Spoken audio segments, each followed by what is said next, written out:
Welcome to my channel, yeah. I hope everybody appreciates my top 5 videos, and today we'll be looking at the top 5 classic carry guns. So let's look at all 5 so you're prepared for the mean streets of the modern era. And whether you're a wheel gun enthusiast or an auto lover, we're going to look at some of these you hear that could carry you back in the day or even nowadays of the top 5 classic carry guns. So subscribe, you hear, so you can get all my top 5 videos and let me know which one is your favorite. Hey everyone, excuse that intro. I did the best I could. I'm going to give you all kinds of specs, data, history on the top 5 classic carry guns and look at a bunch of my top 5 lists. He wanted to say hello. Nastarovia, Hereshot, Davai, welcome comrades. And at first we will be looking at the Pistolet Mova. First, adopted in 1951. Designed by Nikolai Fyodorovich Makarov. This is a medium-sized, blowback operated 8+1, originally in 9x18 Makarov. 9x18 is usually Makarov round with a bigger bullet diameter than .380 and 9mm.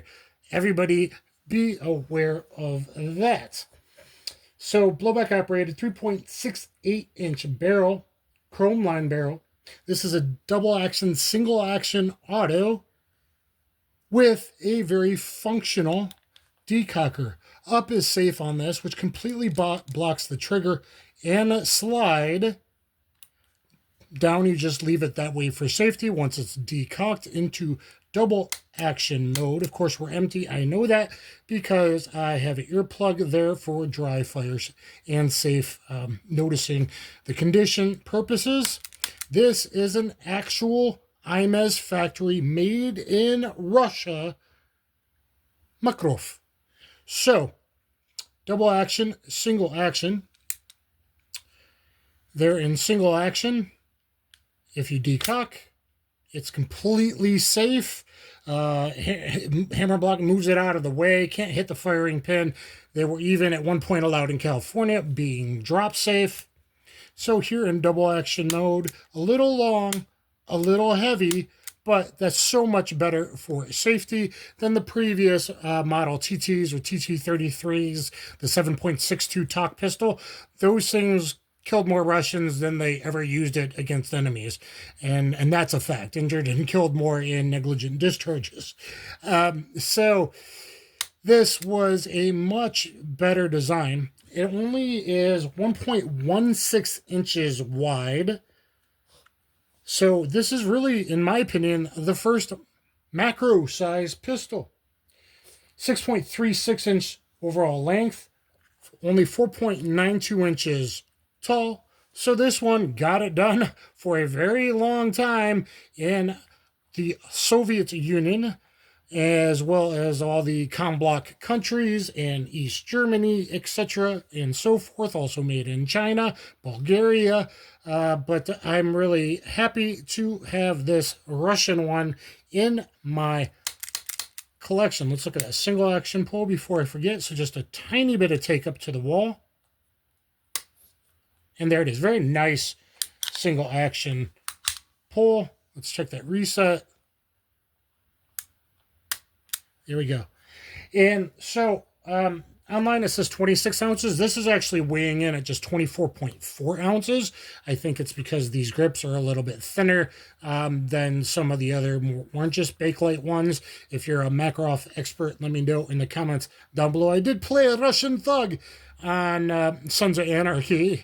Pistol whipped Opie, had a shootout with him and Jax, and I'm the only Russian thug that lived that episode. So this one is very, very rare because not just the IMEZ imported ones for the American had the adjustable sights. This one actually has very rare night sights with a tiny, tiny bit of fake glow that were probably made in some European country. And so this, I'm sure, has some stories to tell. And this thing, a little top heavy when unloaded, but it feels good, and it's still totally a legit, safe, concealed carry. 8+1 heel mag release. 8+1. Mine is in 380 ACP. And so if you got some decent 380 hollow points, and check out my ballistics test, subscribe to the channel, and Gun Sam as well. All right, let's look at the next one. All right, next up, guys, is the Smith & Wesson Model 12. Not a Model 10 steel frame, but the Model 12 aluminum frame, only 17 ounces, which it also is the way I have set it up, with a Barami hip grip and a bunch of racquetball tape and electrical tape, and fills my hand much better. Look at my Ultimate K-Frame videos to see more about this Smith & Wesson Model 12. It has an extremely... We are always safe with this dry fire safe snap disc. Very, very smooth trigger all the way through. You can see it has the firing pin on the hammer. Very light single action as well, but very smooth double action. Painted the front sight a little bit white and orange. And this is a very good defensive revolver then or now. Made from 1953 to 1986 with a just shy 2-inch barrel, and there was quite a bit of variance going on back then, around 1.93, 1.95 inch barrel. Also 4-inch pencil barrels were made, which were only like 19 ounces. Actually, the day I'm filming this, Smith & Wesson announced some classic revolvers and no-lock revolvers, model 1936, etc. And I believe in just a few days at SHOT Show, the Ultimate Carry K-Frame by Lipsy's, probably with a 3-inch barrel, looking and being very similar to what I recommended 1 year ago in my Ultimate K-Frame. But this one, you can put it in your pants or NPE or in your jogging pants for around the house, whatever, because it has a double action pull that's pretty heavy and safe if you know what you're doing.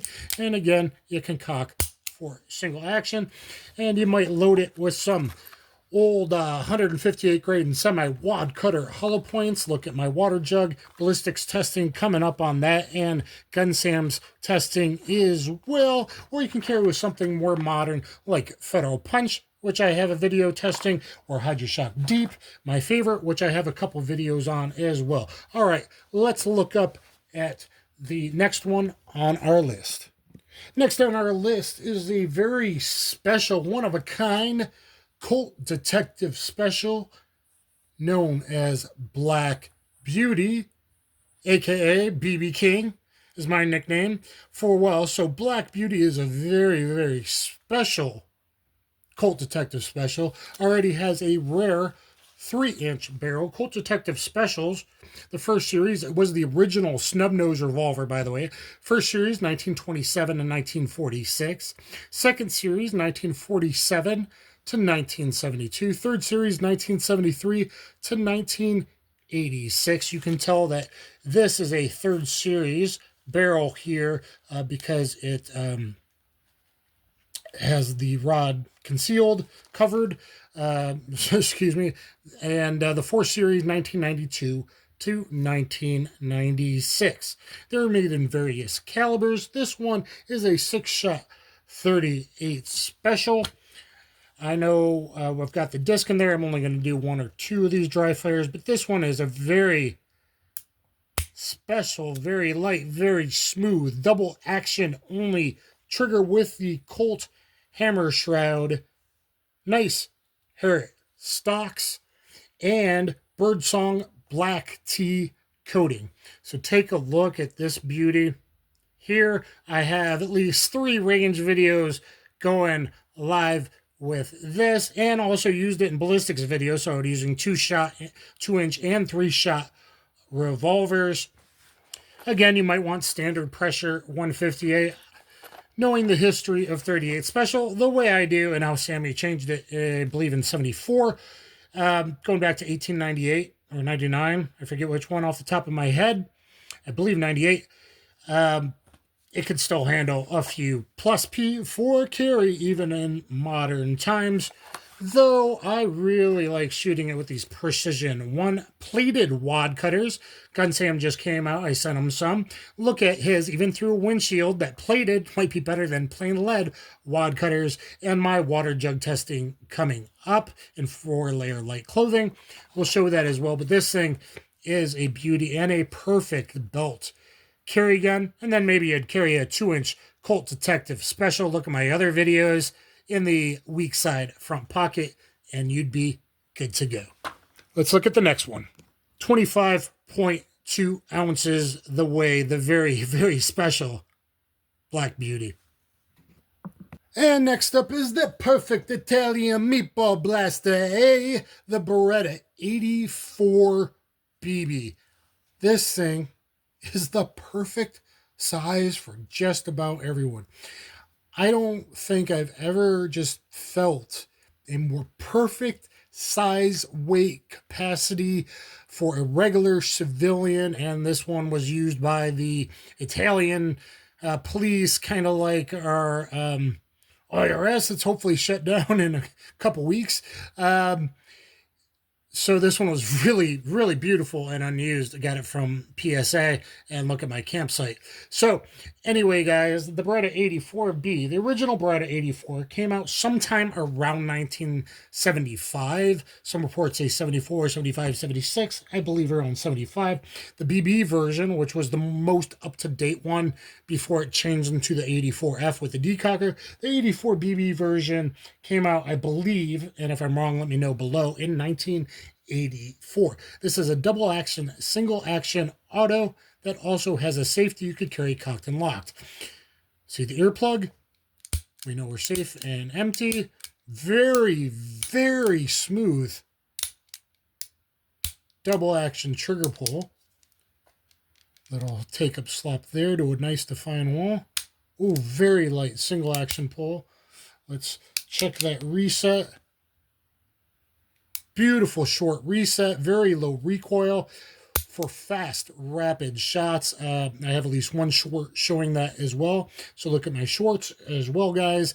And wonderful. Now, in a defensive gun use, whatever, or if you were always a 1911 carrier and couldn't handle the weight anymore, you can carry it cocked and locked. No grip safety, but you can carry it cocked and locked, or for quick reholstering and movement, and then get back to work. Nothing wrong with that. Safely decock in a safe direction always. If it was live here and practice at the range first, I like rolling the thumb towards you, I think is best. Thumb and release the trigger, because some have firing firing pin spring safeties. So actually, when you do this in anything, some of them have it, release that trigger and roll the thumb and slowly lower it there, obviously in a safe direction. Okay, so we're looking at 23.5 ounces here. I got these thinner lock G10 grips on it. Great texture. They are thinner. This thing is just perfect for one-handed or two-handed shooting. Don't forget, it's not standing static on a range in a defensive gun use. You might be doing the first few shots one-handed and, you know, carrying other things, doing other things, fighting off the guy, etc. And it's just really, I mean, it's not very tall. 6.88 inches overall length, 4.83 inch height. So really easy to conceal. 1.3 inches width. The thinner G10 grips from Lock Grips definitely help.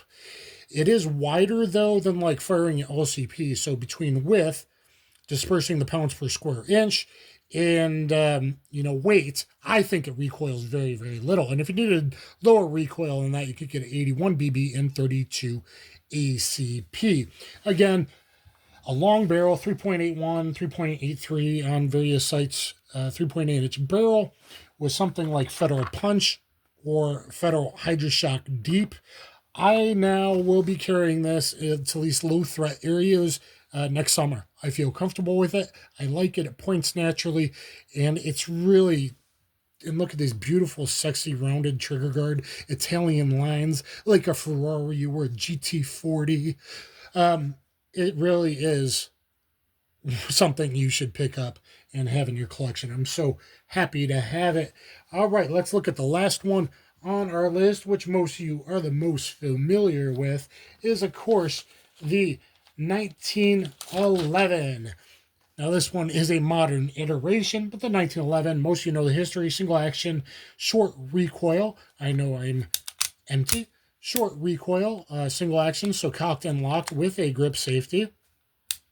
Here, always 1911s have the nicest single action triggers.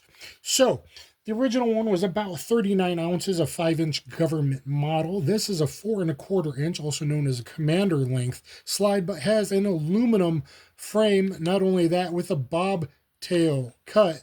So this bad boy is weighing in at a very svelte for a 1911 and budget one at that. Tisas Stingray Carry at 28.2 ounces. Also available in 9mm. This one's in God's Caliber 45. And again, if you carry a good hollow point, nothing really beats 45. It's functioned perfectly. All these have functioned perfectly with PPU hollow points so far. So, what more can I say? This has the bobtail cut, which is pretty rare, and the fact that this is a budget model is amazing for better concealment, so your shirt doesn't print.